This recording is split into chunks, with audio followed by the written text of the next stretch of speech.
Monday. This is Kev, and this is BMBBH, and yeah, we're gonna do things a little different tonight. I will say this: I am a person that can say that I have advocated for black men, but this is a tonight is definitely a form of advocacy by awareness because we can always point out various problems that we have as a group, excuse me. But sometimes we have to point the fingers at the men as well. I would say ourselves because I'm not as sneaky and as conniving as the person I'm going to talk about tonight, as it relates to this in- amazing story. I would say it's amazing. Believe me, some of the stuff I'm going to tell you is just gonna be unbelievable. So, hello, Toya. Hello. By the way, on the way in and for the replay gang, go ahead and hit that like button. But anyway, this is downright egregious, and it was like it was said in this documentary that I'm basing this particular live on. The documentary itself is pretty bad. It's a well done documentary. It establishes everything that went on in this crazy situation. It's downright comical. I did catch myself laughing in some of these parts, but then at the end of the day, young black men trusted and got screwed over. We always talk about and continue on with this whole this problem that we have with black male leadership. So this is the kind of thing that we look for on a day-to-day basis, as some of us claim to, or some of us have accepted. But when you got examples like this, then the need for damage control is forced upon you. So I know that this, like I said, this won't be a regular broadcast. Um, if you have HBO Max or the Max app on a streaming device, is this documentary is on there. You could it's about I say an hour and 30 minutes, so you can always make time to go watch it. So yeah. Anyway, go through some slides and get into this. Like I said, shout out to the replay gang and shout out to everyone's viewing this broadcast at the time. So, I want to talk to you about something. Now, let me throw a disclaimer in. I don't know if anyone that is involved in this documentary has is a diagnosed sociopath, but I put this definition up here just for behavioral purposes. Just to establish that there might be some type of connection in the kind of behavior being displayed. Read this to you: sociopath overview, and I got this off of Google. Anybody could Google this information, but I guess a disclaimer out there as well. Overview: antisocial personality disorder, sometimes called social sociopathy, is a mental health condition in which a person consistently shows no regard for right and wrong and ignores the rights and feelings of others. Some of us know a person like this, but because of who they are, we don't exactly want to call them out.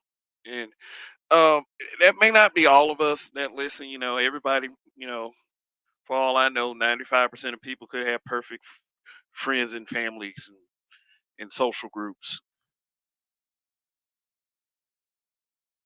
But what if that didn't exist? What if the opposite was happening? What if you didn't have strong figures, smart people in your direct social group? What if you're a child in that social group that has to be brought up under those circumstances? Then people who exhibit these qualities right here, they become the strongest, especially coupled with the gift of gab, constantly full of their own shit. Yes, people like this exist. And unfortunately for us, some of them are grown black men. Some of them, not all. Most of the black men that I've dealt with in my life were good people. Most, an overwhelming percentage.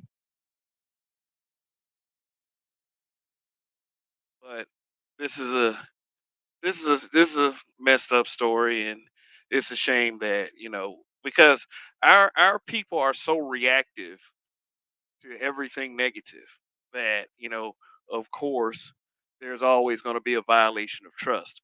I see this as one jacked up little person, and what he did was he preyed on the emotions of people who were very had a very vulnerable mindset.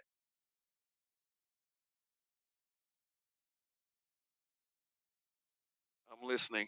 What's good? Thanks for coming through. Thanks for coming through. So BS High was a documentary that focused on one of the most one-sided high school football game contests that ever air on ESPN, and the path that the lesser team and their leadership took to get to that path, to get to that game. Bill Brad was good. Indigo Flow, Zentober. All right, now got this guy right here. It's the centerpiece by any means himself. I am him.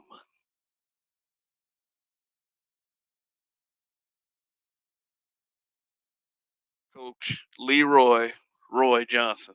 Well, he goes by Roy. And notice the coach is in quotes. Here's what this guy did. This is what I'm talking about with the people with the patterns of behaviors that I just described in the last slide. Like I said, I don't know if he's been diagnosed with such, but many of us know someone that is like him. Will say anything, will do anything to get what he wants. He refers to himself as Loophole Leroy. Well, in the documentary, he did. I mean, every loophole he could find. That one, he was. I mean, for the teams that he was supporting, that's in quote fingers. Also, he did a lot of underhanded shit. Like he would over order at some kitchen, and then he wouldn't show up to pick up the order and would show up right before they closed to get the product that he over ordered at a discount price.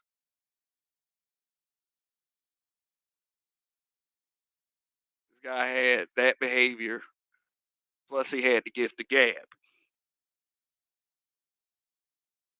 Is that's what I always wondered. Like the gift of gab is something that is a gift, no doubt, but it always seems to make it to the wrong people.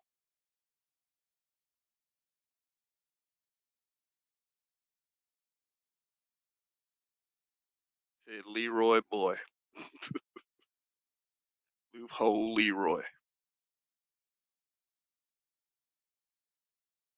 And like I said, they're probably trying to adapt the movie to this right now because what you would see would be downright comical until you understand what it did to some young black men.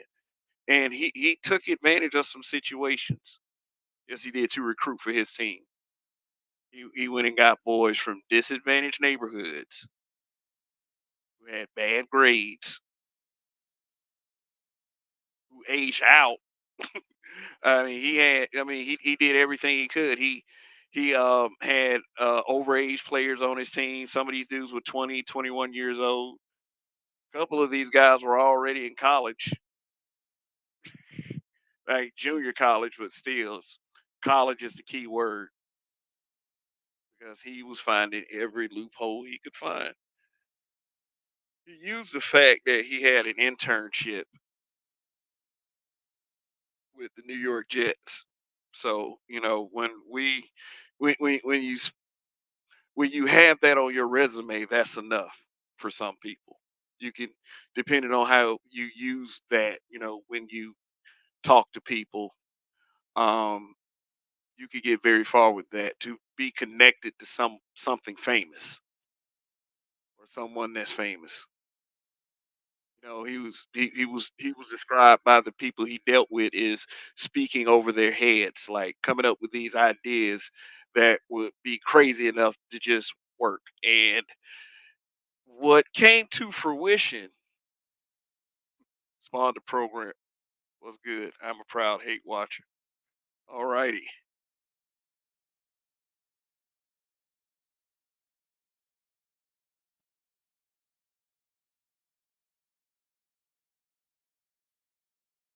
Yeah. This guy is this is my opinion. This guy's an utter snake because my belief after what I seen on that documentary is that he knows and understands that everyone is clamoring for a need for black male leadership. And he was able to bullshit around. This dude was such a brilliant bullshitter. He made it to ESPN. That's what his perception was. That's what everyone's perception was. A unique bullshitter. So he's quoted as saying, "Do what people with money would do, even if you don't have the money." So let me tell you what that line of thinking has led to for him. He currently owes fines that equal to $300,000. That basically comes from stiffing hotels and using his players' information to apply for PPP loans. PPP loans that the players knew nothing about. He hoodwinked the players so bad.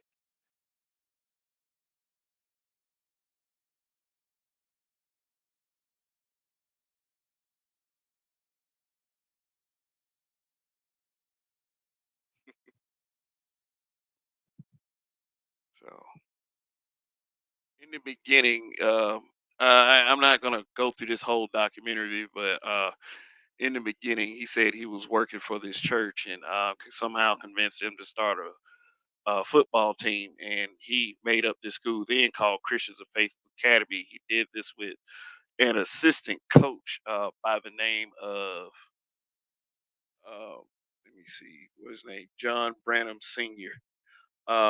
He was actually listed as the co-founder of the Christians of Faith Academy. I would say he was the smartest man in the situation because he saw the bullshit early and pulled out. But where you lose one person that you could possibly screw over, you can find another person. And then he found this guy named Andre Peterson, who is listed as the director of Bishop Sycamore. Let's talk about that name, BS High. BS stands for Bishop Sycamore, but um, the whole irony of calling it BS High because it wasn't actually a high school that had a core educational curriculum. He was just um, at his bare bones a football team that stayed in hotels and took a couple of online classes, but were never made to do anything academically. The fake school produced zero graduates. I would go as far as to say that.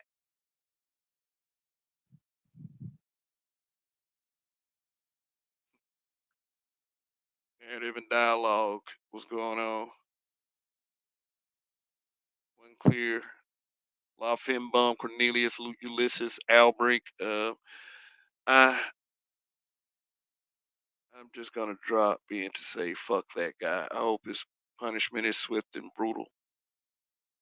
Yes, name of it is BS High. This guy on the screen is just as bad as the other guy is, but not quite as smart and not quite as talky. Okay, the bad part of this whole thing, like I said, is the betrayal against young black men. They were targeted because of the backgrounds that came from. Like I said, and this is truthful because it comes out in the documentary itself. These Most of these guys came from fatherless single mother homes. Not I mean disadvantaged neighborhoods. They were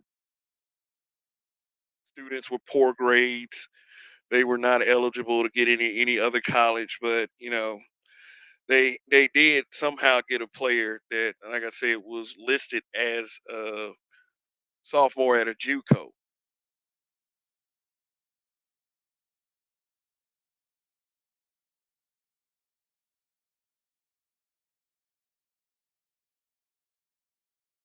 Yeah. So he was able to use that basically against them. It's kind of hard to talk about stuff like this. Like I said, if you have any heart about it, it pisses you off. You laugh at it, but then it pisses you off.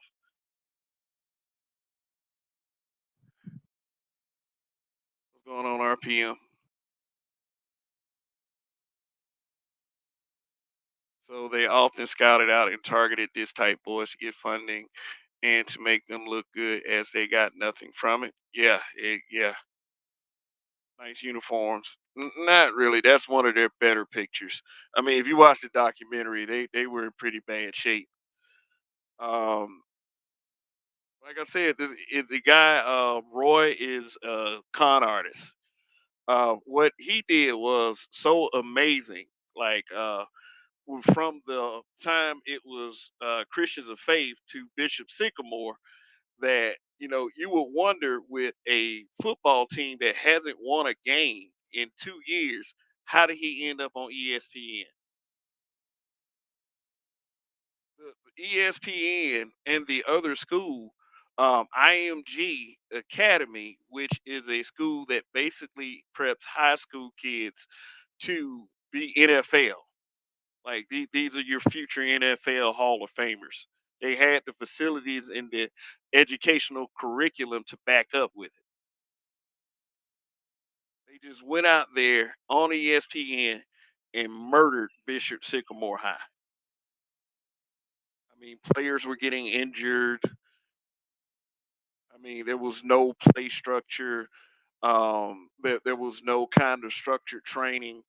All this coach basically did was go in there and hype the players up and told them they could be the best without any kind of. I mean, they did their exercises, but it's on the documentary itself.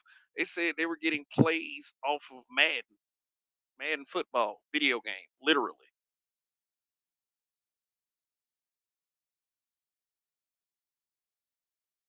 Every catastrophic impact X-83rd Power was good. American Negro was good. Yeah, I mean, you listen to the players talk, and you can tell automatically what they was filling their heads with. I'm the, you the best if you can get out here and play your heart out every game. That it's just selling them the fairy tale. let me turn back to this slide. Right, would you trust a guy like this? Would you trust a guy like this? Now, the image itself is crazy, but how he acts and how he responds to things lets you know he is very disconnected from people.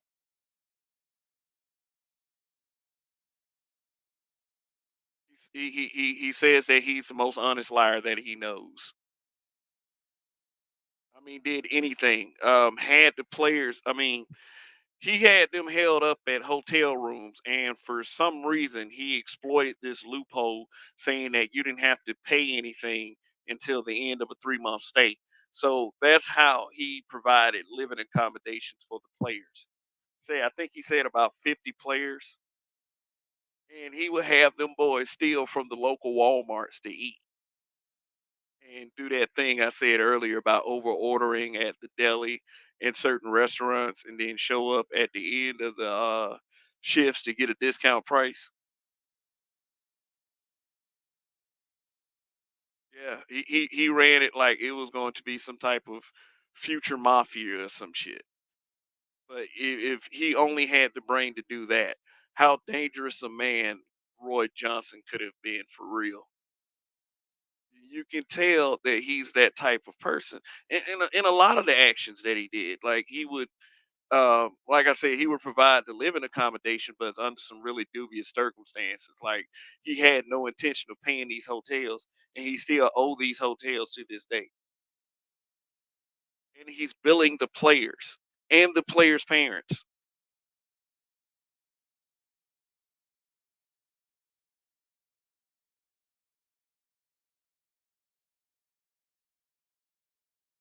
And like these boys right here, professional looking and conservative, doesn't mean you're not a crook. What this guy did was take advantage of the fact that he did rely heavily on appearances. And so, you we don't understand the depth of the importance of appearance. Like the way people were speaking of him when he would first meet them, they was like that they thought that he was this genius, this crazy genius, like a Kanye or something. I think sometimes people exaggerate about people like that because they want to look like as little a fool as possible. Because still you can't believe something like this happened. A losing team with, for some reason had one of the hardest football schedules in the country at the time, plays one of the top high schools and gets destroyed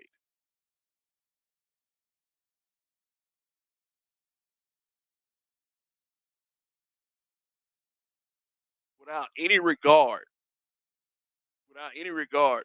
They played that school, the top ranking high school in the country. They played them 2 days after they played another game. Everyone in the documentary said that's crazy to play a game 2 days apart from each other.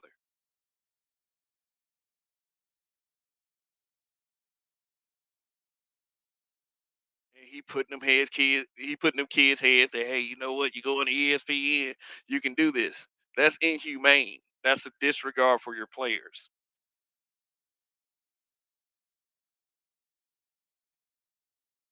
There it is in dialogue, says straight scammer. This is why when niggas ask me, even in my fraternity, to support something, I investigate it before I do it because a lot of these niggas are getting grants and they're not going towards the cause. You cannot tell me to support something and you are doing this. Now, tell you what though, this guy, like I said, was pretty smart. His name John Branham Sr. Um, yeah, he was the one that started with him on the first school venture, Christians of Faith. But his understanding from Roy was we're gonna establish a school, run it for like 2 or 3 years, then we'll introduce athletics. He said that the first day that he got to the building, there was a bus, a tour bus outside, and it was full of kids. And he was ready to start a football program. This dude was like, "Hell no!" And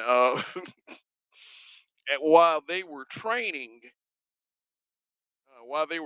he said he walked up to Roy and was like, "Look, man, you know we don't have a school, right? You know we can't really call this a school if we just, training a team without any school to back them." And Roy turned around and told him, "Man, hey man, don't worry about all that, man." And he said he wanted to put his hand around Roy's neck, and he pulled out. He quit. He was like, "This is some BS. Fuck this," and he should have.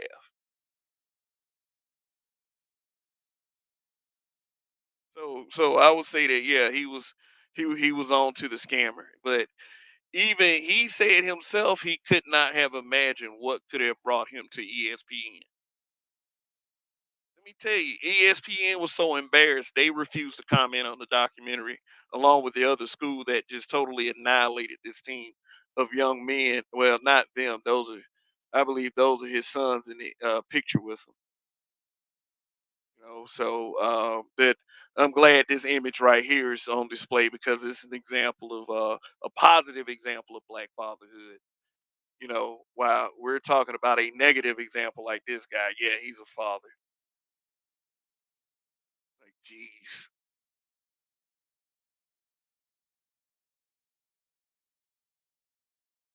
I ever say Roy is like one of those used car salesmen be selling lemons. Yeah, yeah. Just do enough. Just give it a tune up or something. Make sure it can crank up. If he can get it off the lot and make it down the street, we good. Yes, he is that kind of guy. That is not an exaggeration. Kevin, you about to get me really start digging, and this is where black folks go wrong. Then they say support black cause and black businesses. We just cannot do right. Some of us can't do right, but we can't. There's, I think about it this way, and I know this sounds like a record on repeat, but there's problematic people in all groups. It's just that it stings when there's problematic people in our group, especially with the issue of black male leadership always being attacked, which black male leadership is out there. But because of examples like motherfuckers like this, we have to do broadcasts about these guys and say, hey, we don't support shit like this. We don't support using loopholes and exploiting young black men because that's exactly what he did. Yeah, hustler. Yeah, hustler in the worst way.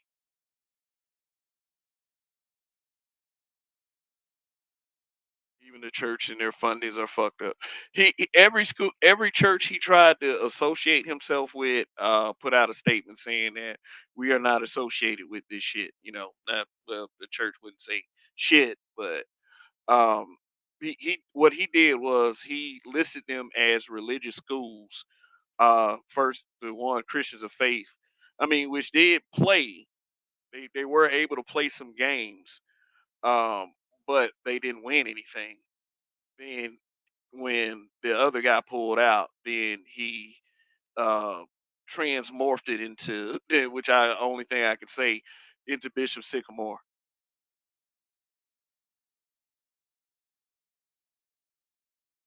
Yeah, so the churches they disassociated themselves with him, and like they didn't want anything connecting with him because it's like the it this is where the when Bishop Sycamore, this is where the con came in.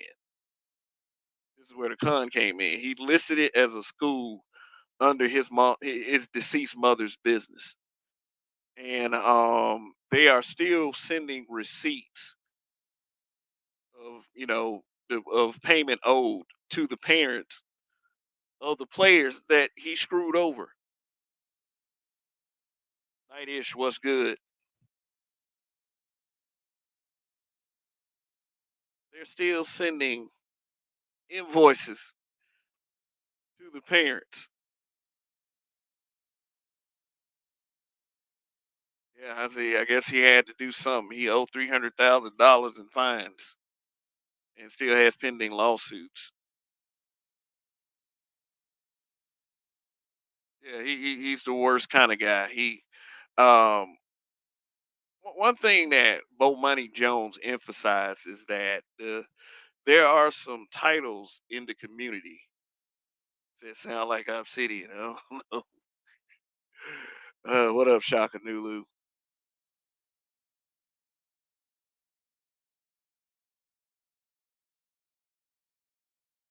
One thing Bo Bunny Jones emphasized on was is that there are a few titles that you gain in society, and you are that title.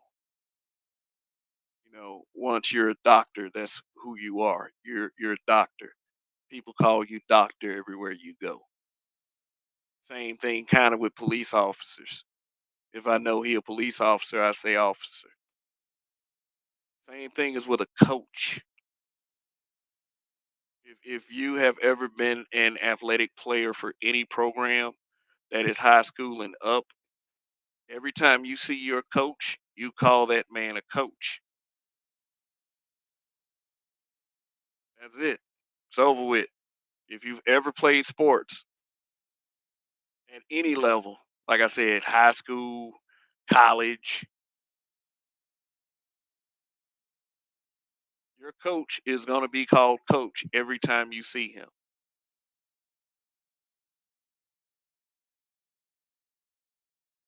This guy didn't take this seriously. And yes, there are quite a few men like him. There are quite a few people like him. Snake oil salesman, selling hopium. This is why young men are often mad at older men. I mean, I'm not saying put this motherfucker on people like me,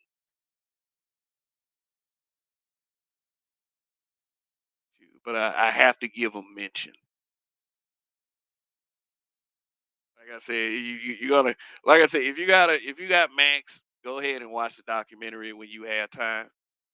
It's like I don't think that I could say enough to justify how crazy this is. Ray Hummer was good.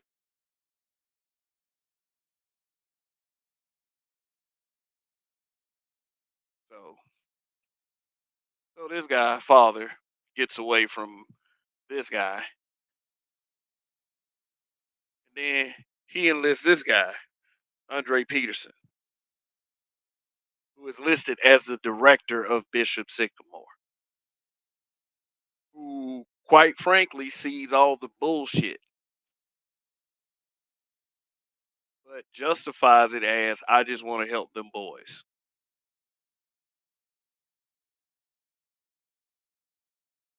Lawrence Ross, evening gents, if ever a code red should be implemented. That's a little bit of what this broadcast is about. How should we as black men deal with a situation like this when we hear about men like this taking advantage of disadvantaged young black men?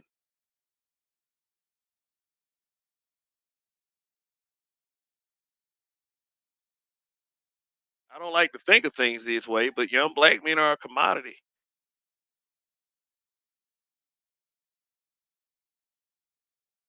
and it's in almost every facet of the media.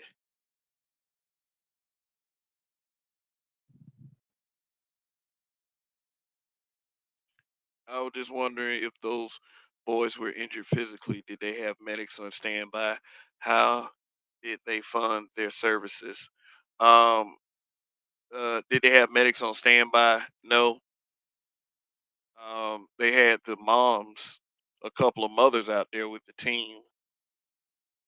I mean, this is literally what happened. And the coaches would send the players back in injured if they could still move some type of way. This is no exaggeration.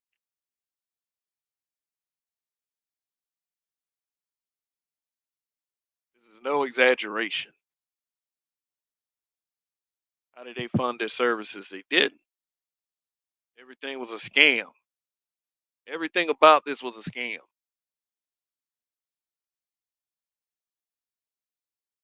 So if those boys were physically injured, okay, let's talk about the game for a little bit. The game with IMG. Okay, so IMG Academy. IMG Academy is described as one of the top high schools in the country as far as their athletic program, their football team. Also, they, like I said, they're accredited academically. All right. Imagine Mike Tyson in his prime in a serious fight with Webster. Okay. This is how that game was. And it could have been a lot worse. And yes, narratives and dialogues. Players got injured in that game.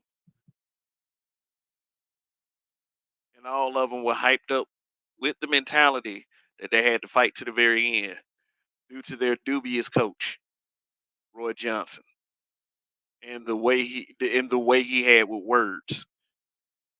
This is what I'm saying. Is like this is what makes people like this so dangerous. And according to a couple of other examples, he could have went other places with it besides football. But football was his catalyst. He often talk about his love of the game of football. Roy Johnson had a younger brother that he got to the collegiate level, I believe, using his gift of gab, and he wanted to reproduce that. He says he does. He wanted to reproduce that by helping these boys, but at the end of the day, it was about Roy. This man's crowning achievement was literally playing on ESPN. Andre Peterson, this guy right here said he went through the tunnel like the day it was a Canton Hall of Fame football game. It was Canton, Ohio Hall of Fame football, high school football game.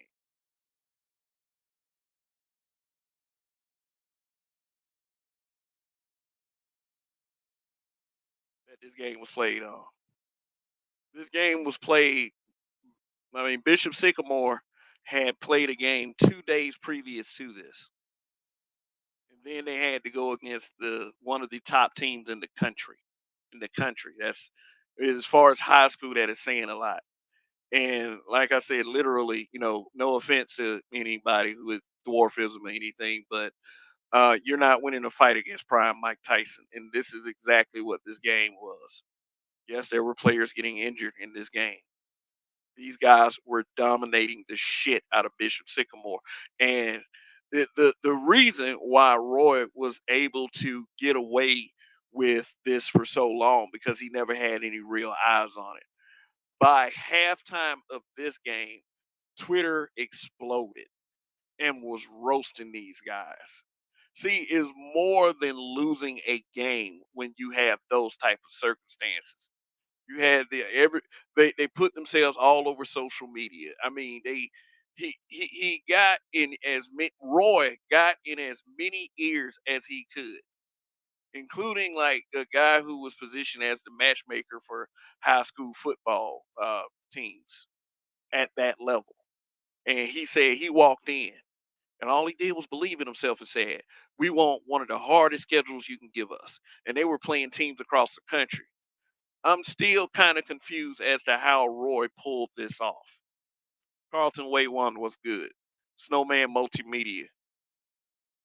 This is something that I believe Snowman would know about the whole Bishop Sycamore story. It's okay if he doesn't, but he's a sports guy. He might have gotten wind of something. But they like the clips they were showing of the game, they were pretty bad. I can imagine what that entire game was. And the whole Bishop Sycamore thing, they couldn't hide it anymore. Then the players started getting exposed. Like, can you imagine? Like, they got players that are like 20 and 21 years old on their team. They had some guys that were of age 17, 18. But like he plucked these guys from disadvantaged situations,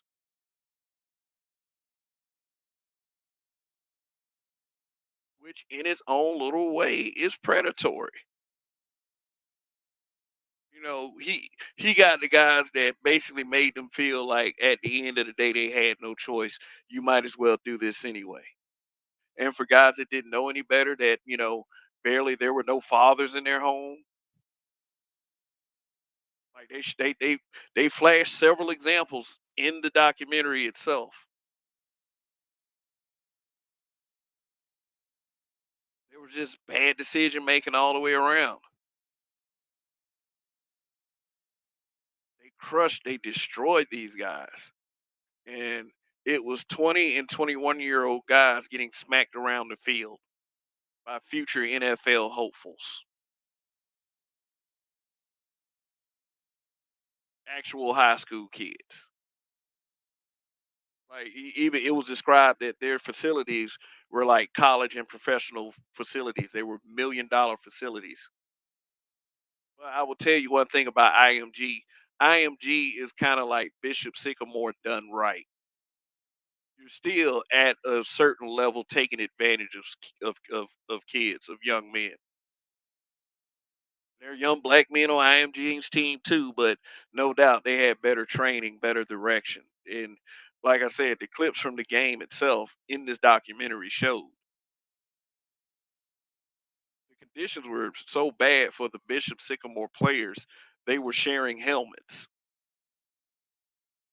They were being told constantly by Roy Johnson that there was new equipment on the way. So just hang on, but y'all got to share your helmets, which no doubt was unsanitary as well.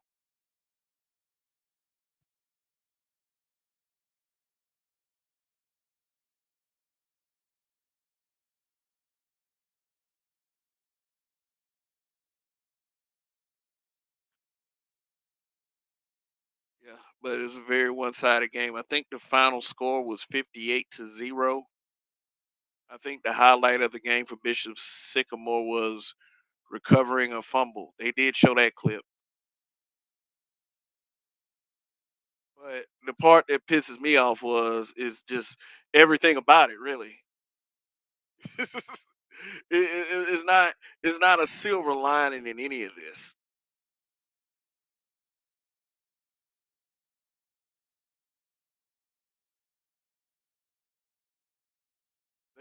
In the documentary, is uh, Bomani Jones mentioned, like, imagine having to run into a wall 100 times and then doing that same thing a couple days later, but only this time it's the top team in the country.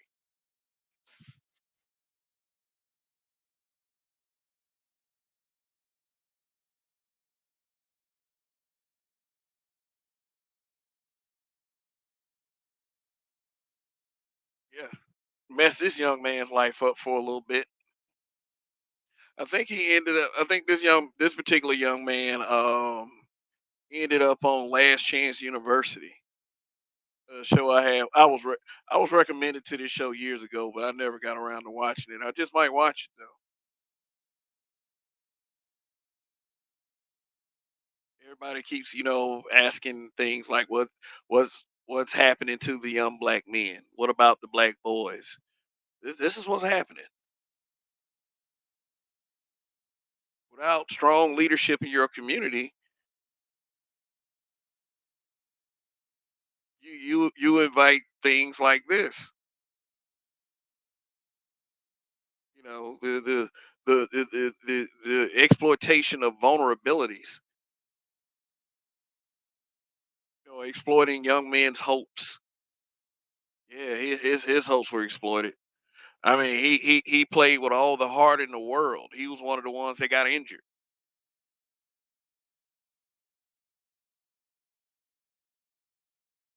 Burning out my retinas, exactly, being taken advantage of. Being taken advantage of. Yeah, and it's sad. Like, he was getting roasted on Twitter. Like, they were showing screenshots. It was like his mother was like, grown men telling my son to delete himself. Like, it was pretty bad. Like, one of the guys said he had 1,000 messages on his Twitter, and he was saying like he was thinking like, damn, it's halftime. Yeah, they were getting done all kinds of ways by that other team. Like I think I saw one dude carry three players on his shoulder into the end zone.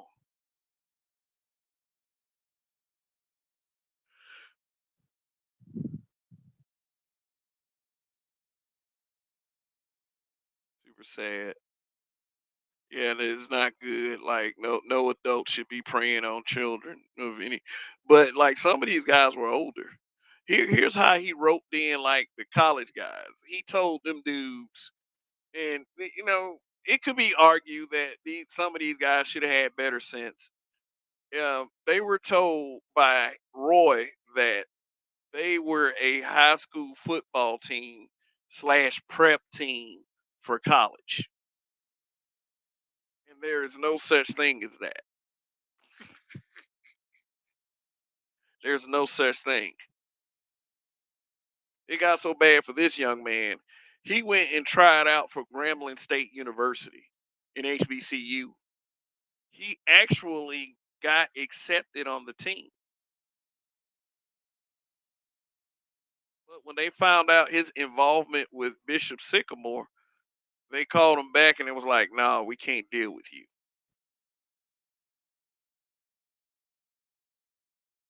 It's really like this whole experience. Like, I know I said that they're probably trying to make a comedy out of this because, like, Roy is the ultimate comedian, but yet it's so evil because you start to really, once you get past the comical aspect, you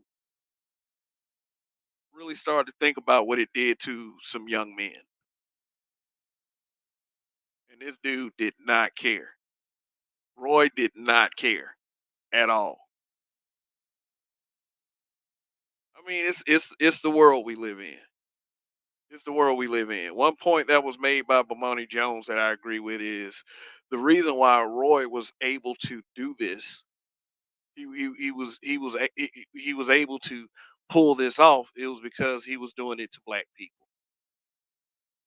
He was doing it to the players. He was doing it to the parents. Because if you're gonna make them sign documents with their social security number, and then he applied for PPP loans in the players' names, and I believe that the players still owe to this day. This is how bad it got.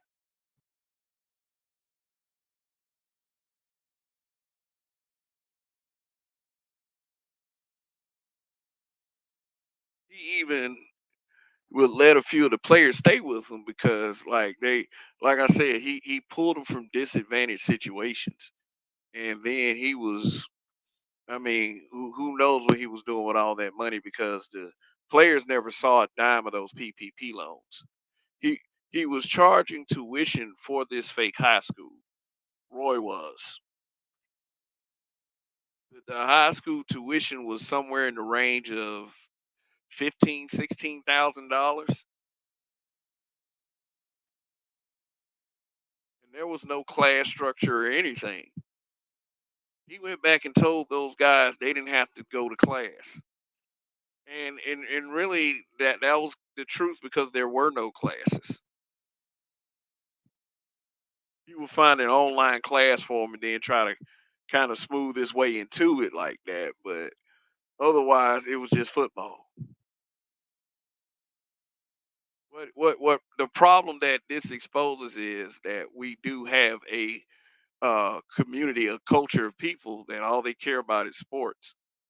The reason why Roy was able to pull this off is because he broke laws that nobody thought of, and that means that if there wasn't a law for him to break, he would definitely exploit that. There was no rule against making your football team play play two games 48 hours apart within each other. There are no laws against running a fake high school.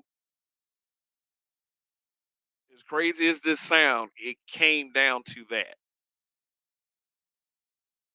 When the Ohio High School Athletic Association investigated Roy and investigated Bishop Sycamore High. There was nothing they could do about it. All they did was they typed up this 79-page statement just to scold them for what he did, because technically speaking, Roy didn't violate any rules.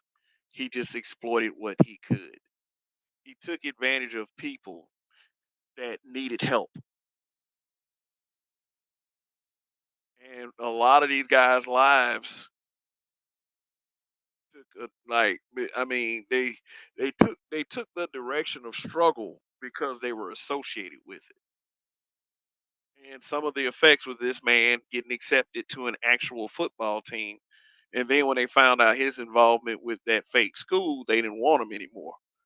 And it was because the public perception was, I mean, it was such a gigantic backlash on social media. Imagine a young man under the age of 20 looking at his social media, and the football team is getting roasted to smithereens, roasted to flames, like people making videos. Like that takes a toll on a person mentally. Like sometimes like some people buckle under one video. Like imagine hundreds, thousands of tweets, thousands of horrible messages coming to young men who were told, coming to young men who were told by a grown adult black man that if you can just get out there and you just play your heart out, you can do it. Roy, in his own way, believed that just by getting there, just by getting on TV, because like I can't emphasize enough to you guys of the reverence that we give to TV in Western culture. You end up there, you end up on national television, you done made it. That's what he went off of. This this guy right here.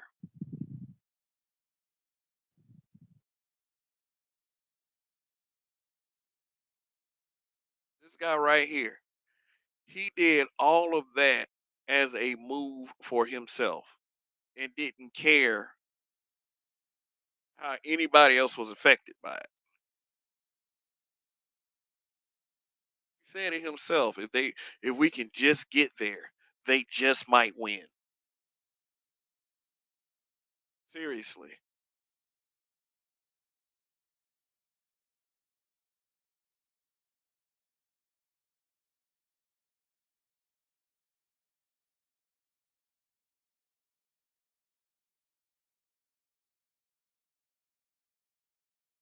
I said, damn, even the scoreboard make this believable in the field. It was just reality. Them dudes didn't have any kind of good training, like at all. It was no structure to the training. Like even when the players that they talked to asked if he was a coach, and they were like, "Well, I mean, he's not a coach." I mean, they like all of them looked to the side. They look like that. They even felt kind of conscious that they were hoodwinked like that themselves.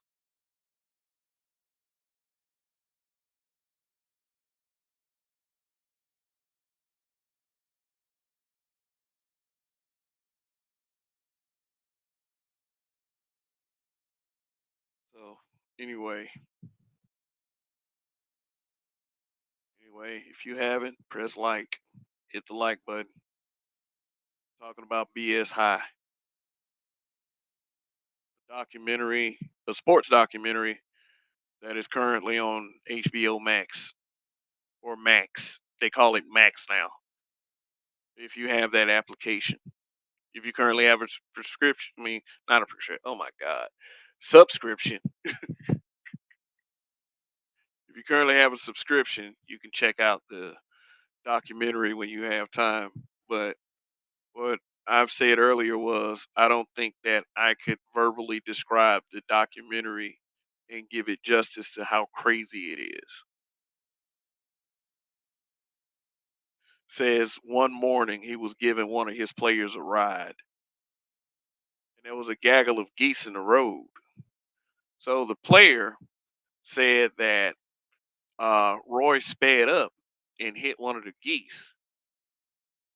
So Roy's version of this is he accidentally ran over a geese or goose, or there were other geese present, so they're geese. And said that he had to make a joke. So he put the car in reverse and backed up and ran over the other geese.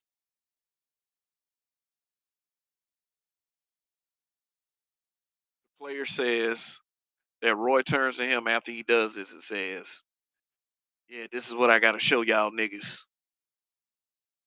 I love this. When you got to go to war, I love the smell of fresh blood in the morning."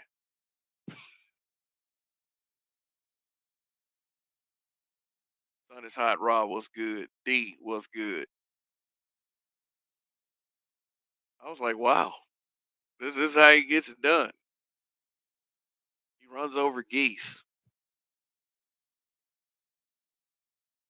When Roy and the other guy, Andre Peterson, the guy that was talking about when he made it on ESPN when he went through the tunnel, he cried because this is the most proud moment. I mean, and literally for Roy, making it on ESPN was the proudest moment of his life.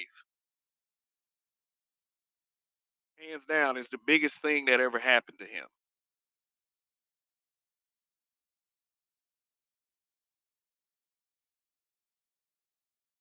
That's all that mattered. They're just making it on national television. I'll tell you what, after that game with IMG, all of the other teams canceled their games. This was a top ranking schedule that he somehow conned his way into.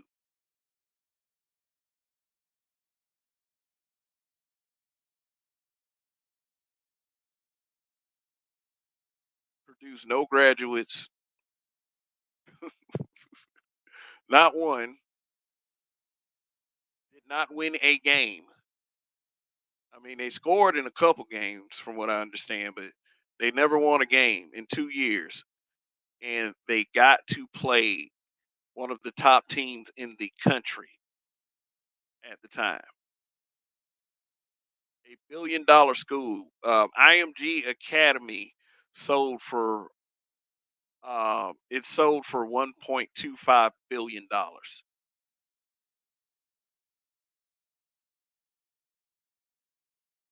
When I said that IMG Academy was Bishop Sycamore done right earlier, that's what it is. They make money off these kids.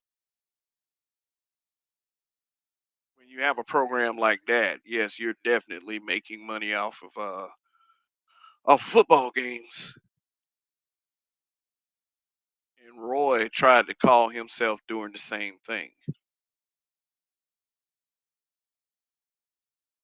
Now, whether or not you want to look at the racial aspect of this, um, a good point was made that yes, the reason why Roy was able to get away with this is because you can do this to black people. The reason that statement holds true is because we act like we don't have the know-how and the research and the smarts to counter niggas like this.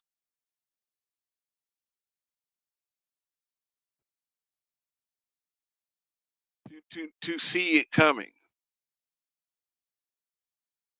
When one of the young men said that he signed away his social security number to Roy, remember I told y'all about the PPP loan part.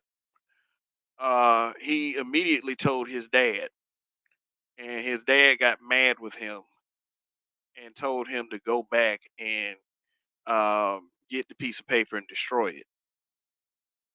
Um, the young man's claim was he went and talked to Roy, and Roy said, "Yeah, they'll get rid of it." But when the young man was questioned about the PPP loan taken out in his name, he knew nothing about it.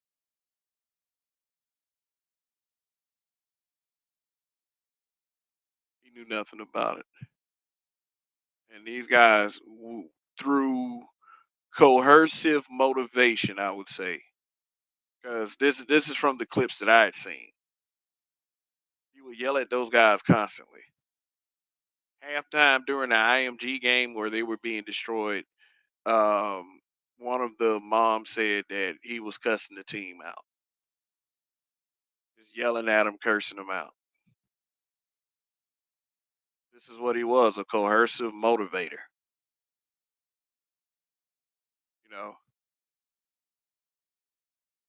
You know, when you're dealing with young people whose brain hasn't fully matured yet. What they say the age is for that? 25.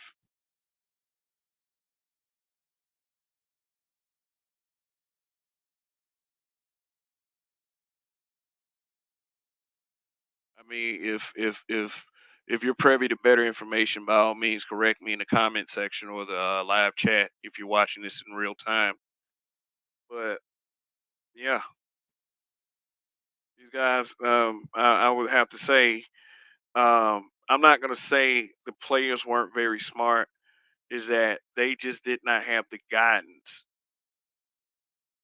to to be able to prevent something like this. And when you come from a poor, disadvantaged situation and you're sold a dream, you're guaranteed the world, then you're gonna go for it versus your current situation.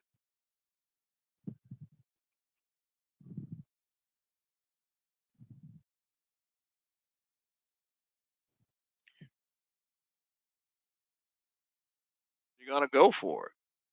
If it's better than what you got going, and the way Coach Roy, if you can call him a coach, he's not a coach in the sense of the reverence or the respect that the coach commands. When you got a guy like that in the ears of young men who want something better because you heard it in their voices, they're still hoping for a shot.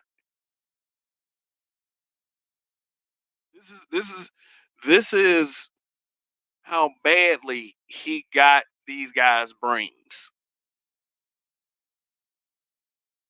He still, I mean, they're still hoping for a shot at football. Like I said, the quarterback, I think, is on Last Chance University.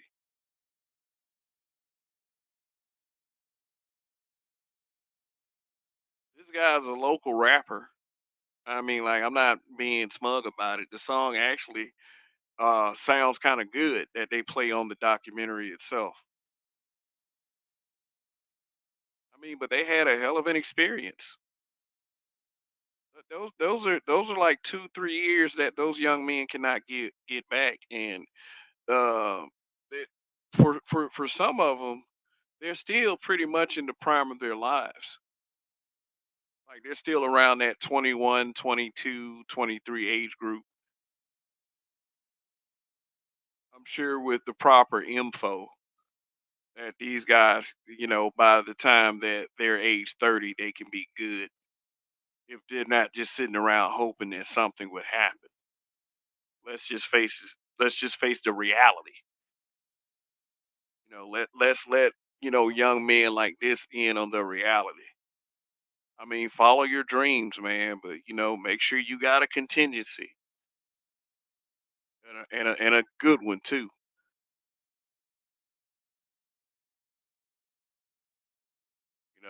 People stumble, people falter. We're not perfect in this world. We're not. Anyone claiming to be perfect, you're a liar. These young men stumble. They are self conscious about it because, like I said, they got flamed to smithereens on social media because people get behind the screen and that's where people are bravest at because they know can't nobody punch them in their face. but it wasn't really their fault. I mean, they're only at fault for not knowing better. But like I said, you get young men from those kind of backgrounds, and you can only blame the fact that they weren't privy to that information just because of their, you know, of their home structures and their neighborhood structures and their societal structures. The nobody was going to give them a chance. They had to know to go out and seek these things, and if they didn't, they're just going to remain stagnant. What Coach Roy did was the worst thing that you can do to a young, disadvantaged black man.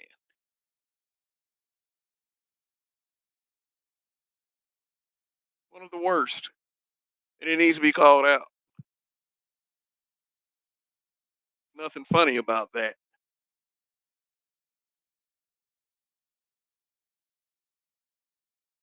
Nothing funny about it at all. What these young men had to deal with after that experience, being rejected in a lot of places. I think one or two of the players actually got on college teams. One got on as a walk on. I definitely know that. So hooray. That's good for that young man.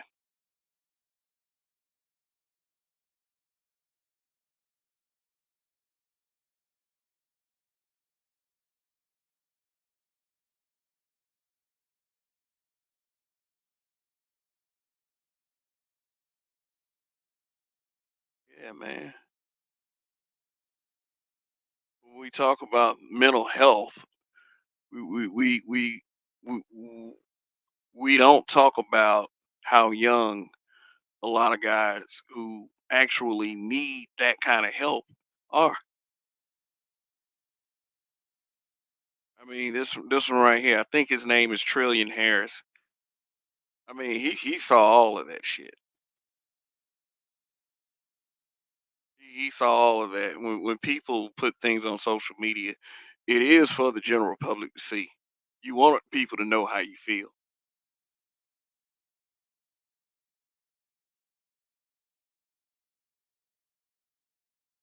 And this dude, he said that he went down in the dumps. To be made to believe that you're one of the best and you end up perceived as being one of the worst. I'm not saying that the young man didn't have any talent, because from what I saw, it did seem like he had a little bit there. But it's just the fact of the matter is he got involved in something that was messed up, and it ended up costing him. It ended up costing him a chance to play for an actual college team. Like this is the one, like I said, once Grambling State found out that he was involved with BS High, that was it. It's like, no, we can't deal with it. And I'm sure that was for legal reasons too. Like this Roy guy was using actual information. Can you imagine that? Can you imagine somebody taking a PPP loan out in your name? You don't know nothing about it. All of a sudden, you getting letters from the government. We need this money.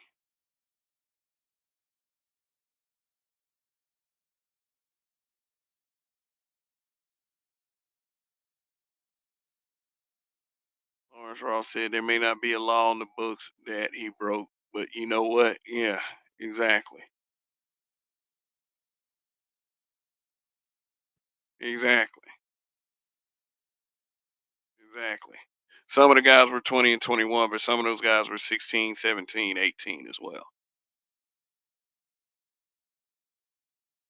Well, this let me say this. What penalty should black men levy on other black men that are like this? We know that young men, young disadvantaged men, are looking for some type of guidance because you see situations like this, and this guy took advantage of that. So um, that tells you that there's not only a need, there's a starving for male leadership,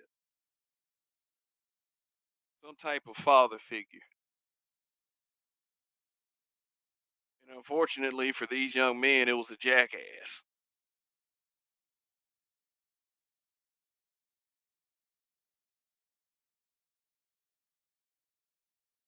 So yeah. So old Roy, like I said, he owes up to $300,000 in fines.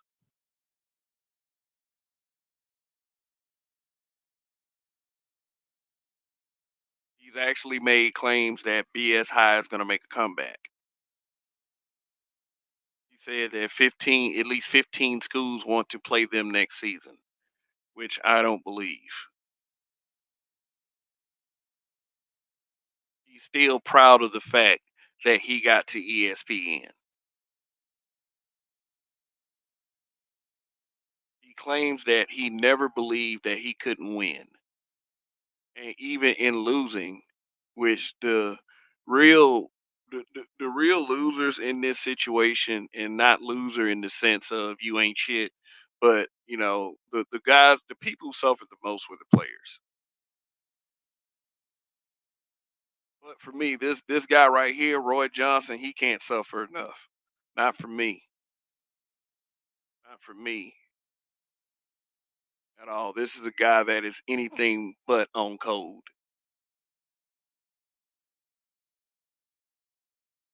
And at the end of the day, this is just my opinion. That dudes like this should rot.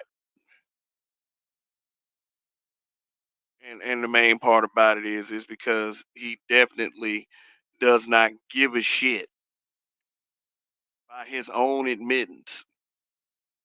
He tried, many kind of slick, crafty ways to try to label it.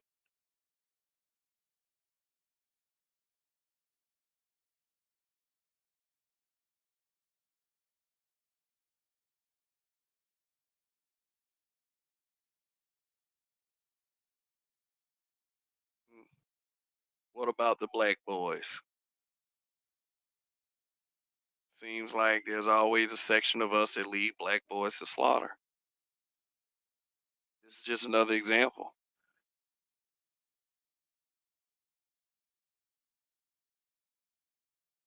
Don't forget the people who bought tickets to the game. They took a financial L.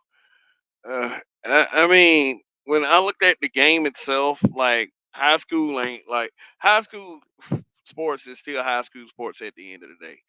Um, the Canton Hall of Fame high school football game, it didn't have like pack. It wasn't a packed stadium, but the fact of the matter that it appeared on ESPN still got hundreds of thousands, maybe millions of eyeballs on it.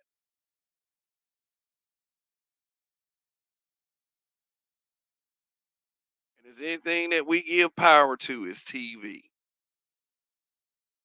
It was a financial L anyway. Like I said, ESPN was so embarrassed that they let this happen, they declined to comment on the documentary. IMG Academy also declined to comment.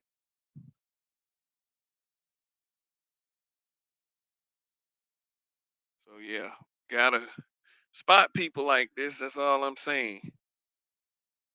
Don't get all excited because just because he says that he has interned for the New York Jets, and he did intern for the New York Jets. And I talked to Bill Belichick.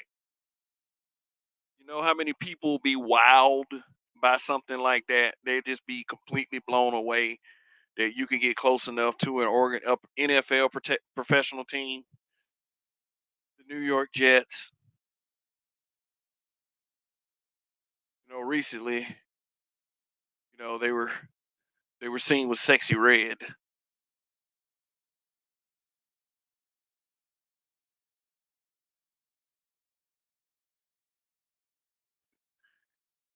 the New York Jets. Well, anyway, yeah,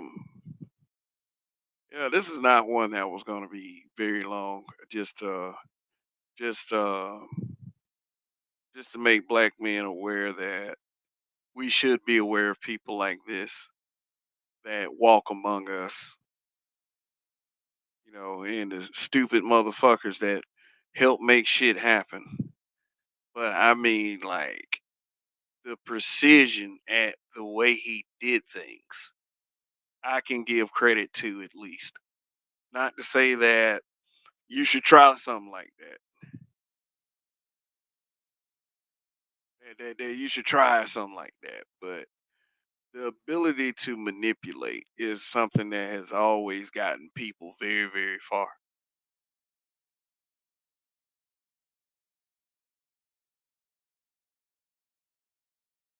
Unfortunately, in this case, it is our younger people who are forever affected by this.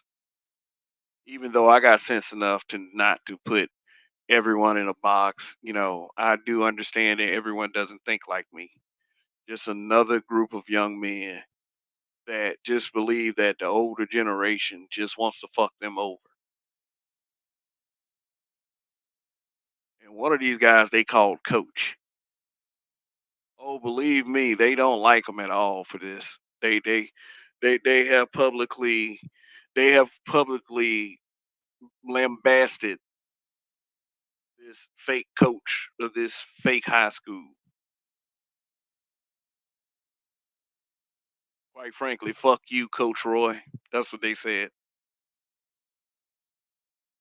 Like one of the mothers that they interviewed, she did say something that that is significant and could be a part of the propaganda machine, depending on how you want to look at it. But she was like, "Oh, you like, hey, Coach Roy fucked my son up. He doesn't trust men. He can't go out there. He's still here because you fucked my son all the way up." Like she said something like that, almost verbatim. Well, it's not verbatim if it's almost, but you know, she said something very close. But she did. I even closed captioned it just to see if she said that. I mean, she said he doesn't trust men. I was like, all right, thank you for emphasizing that. And this is exactly what black men talk about. We have to clear shit up with more people than we really want to, or have to clear shit up with.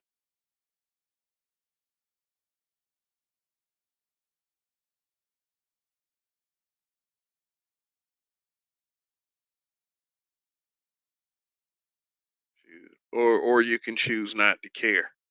But see, not caring allows things to happen like this. So at the end of the day, even though many would not want this brought up, but men without kids, please, please watch who you make a baby with.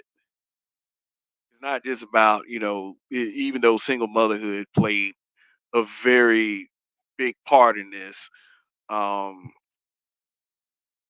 it creates situations to where this kind of thing can happen.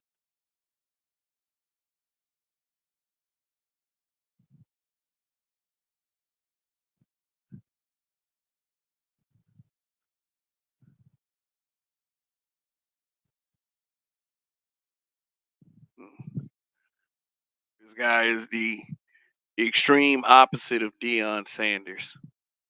Speaking of which, Jason Whitlock tried to compare Deion Sanders to this guy. No, no lie, no exaggeration. Jason Whitlock compared what Deion Sanders was doing to what this Roy Johnson guy did. And I swear it is the most absurd fucking thing I've heard.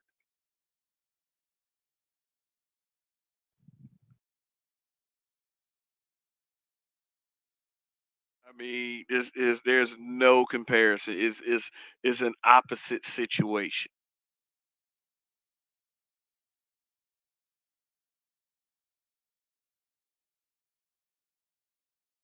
This guy Roy Johnson lied his way through everything. Everything, everything.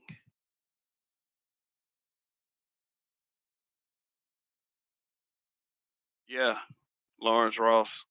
Yep, Jason Whitlock compared Deion Sanders to this guy.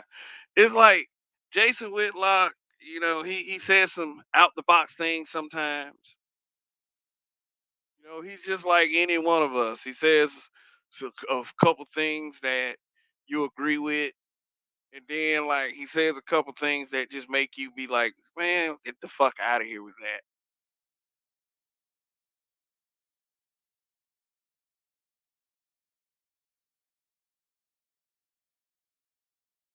They are nowhere near the same person. Nowhere.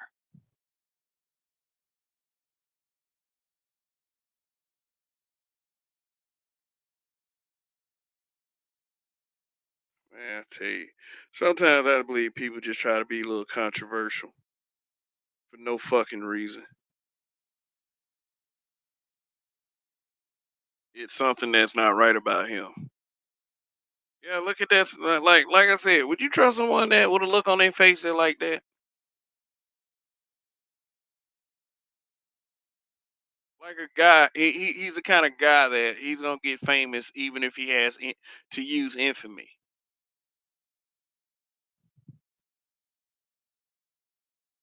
He care more about the look, not the actual gravitas that comes with whatever he was trying to do.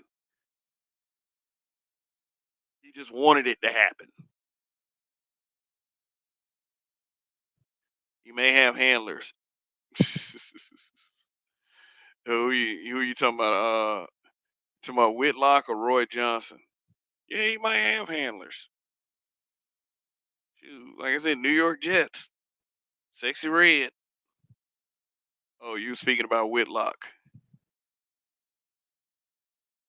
No doubt, Whitlock has been a part of mainstream. I mean, his podcast has a mainstream feel to it, and I mean, you can't deny that he's been a part of mainstream. See, I'm not mainstream. I'm just a guy that says stuff.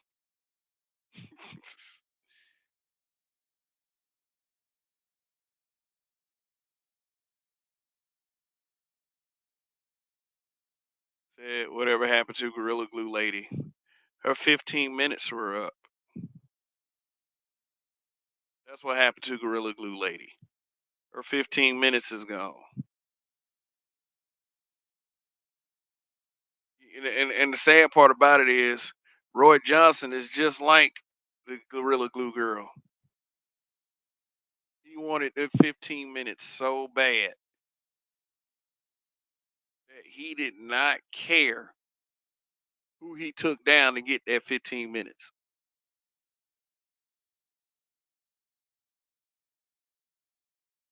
Whitlock does say we have to rebuild the black family. Yeah, yeah. I ain't say I disagree with everything. Speaks very highly of Kevin Samuels. You don't have to tell me, bad hombre.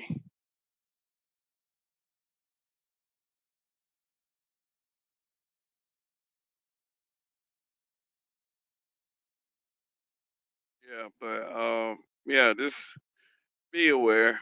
If you're a parent, just keep the antennas raised, especially if your child hasn't reached that age yet. I mean, it's very hard to push a message of you should trust black, and then you got people like this, and then I got to turn around and say stuff like, "Well, look for the red flags, look for the signs," because that's the conflicting message.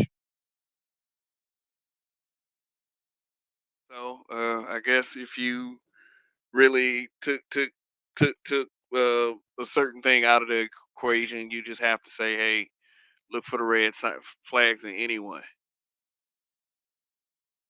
You don't want that one time you slip up to cost you. So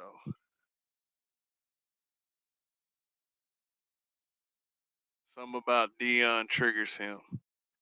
Yeah, because every time you do something positive for you blacks, like a collective of young black men, it there's some scrutiny that goes along with that. Like Robert Smith, some scrutiny that went along with that.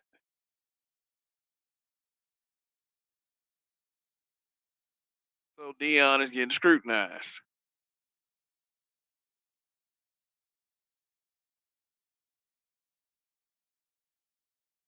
And you got brothers out there that want to make the excuses of not really commenting on, what the situation with Dion is, especially when whites are very smug.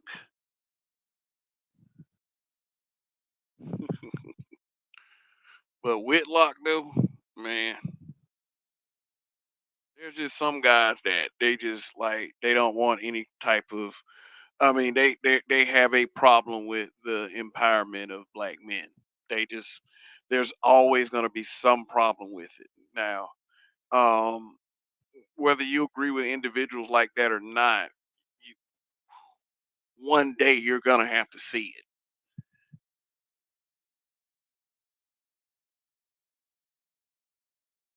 Whitlock is the opposite of Dion. That what triggers him the most. Yeah, very possible. Very possible. But it's also very it's also very possible that with Jason Whitlock reflects this character trait that are in a lot of black men who don't want to necessarily associate themselves with being black. And a lot of where that comes from is um, they run into quite a few Roy Johnsons. It's a triggering. It's hard to call it self hate because I see a lot of where these guys are coming from.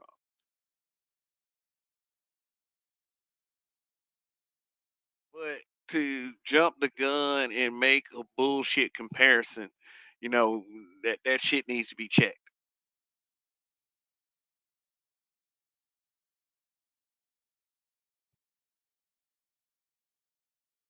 There's something really wrong when people prefer black men failing or committing crime rather than succeeding.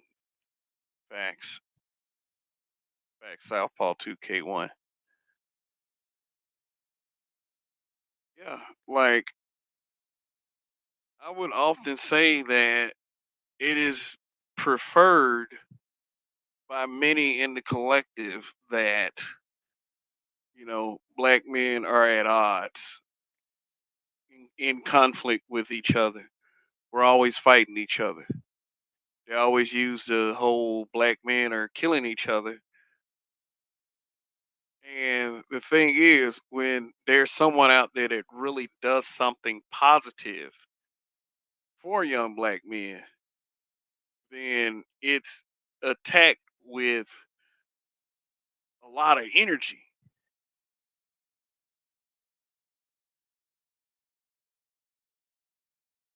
It's just a shame that,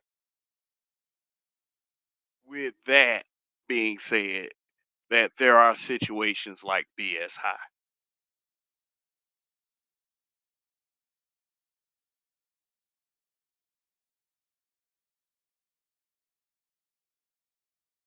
Once again, there are people out there that you can't trust.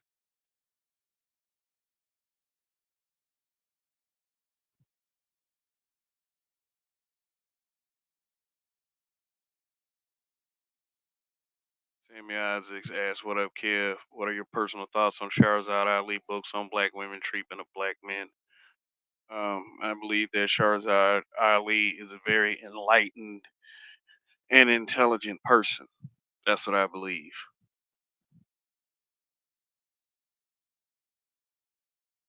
Yes, I think that she's on to something.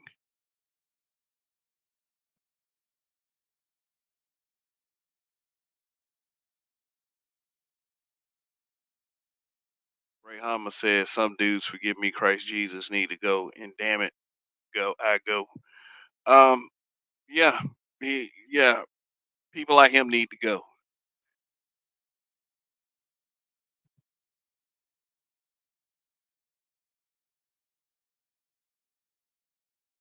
Like when you see this face, walk the other way. Walk the other way. That's just as simple as that. What up, Zachariah? Just walk the other way. So anyway, this has been my broadcast on BS High. If you have a chance to check it out, please check it out. Like I said, repeat again, it's on HBO Max, which is called Max, as an app. If you have a subscription, or like we get it free through our cable company. We're able to watch it. These kinds of things, and um, yeah, it's pretty bad. It's pretty bad, but um, let's just do this in hopes that in situations such as these, it is actual black male leadership, which there are dozens of stories on, instead of situations like this that is going on with Bishop Sycamore High. So, really sorry for the players who truly believed that this would give them the shot that they needed. They're all victims of a con artist.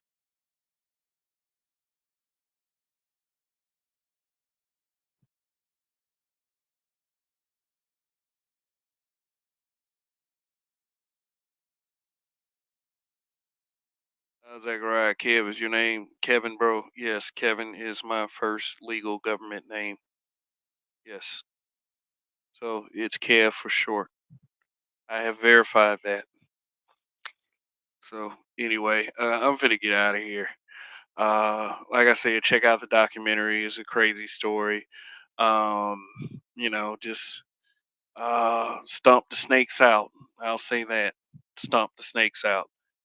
Long live the habitual line steppers, and Kev we trust. When you don't give up, you win. Especially after you run into a snake like this. Burn the goddamn garden. Peace out.